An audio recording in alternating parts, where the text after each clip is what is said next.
बंदे के पास पेंसिल में यहाँ पे राउंड घुमा रहा था, तो एक बंदा आता है, उसका पेपर चीर के उसके ऊपर हंसने लगता है, जिसे देखकर ये बच्चा रो रहा था, मगर उसका भाई ये देख लेता है और वो लकड़ी का टुकड़ा उठाता है और उसमें इतना बेहतरीन कलाकार करने जा रहा है, जिसे देखने के बाद आप भी दंग हो जाओगे और वीडियो को लाइक कर लोगे।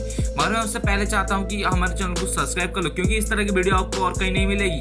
तो जल्दी से सब्सक्राइब करने के साथ ही साथ इस बंदे की मेहनत के लिए एक लाइक तो बनता है ना, जल्दी से लाइक कर लो। देखिए कितना मेहनत से एक यहाँ पे राउंडर बनाया है, जो कि लकड़ी के टुकड़े से बनाया है, कितना शानदार लग रहा है। आपको अगर पसंद आया तो इस वीडियो को जल्दी से लाइक करो। इसे लेकर उसके भाई को देता है, जिससे कि वो बहुत ही खुश हो जाता है। देखिए यहाँ पे खुश हो गए, यहाँ पे राउंड घुमा रहा है, जो कि पूरा गोल शेप में घूम रहा है। तो आपको कैसा लगा वीडियो, कमेंट करिएगा।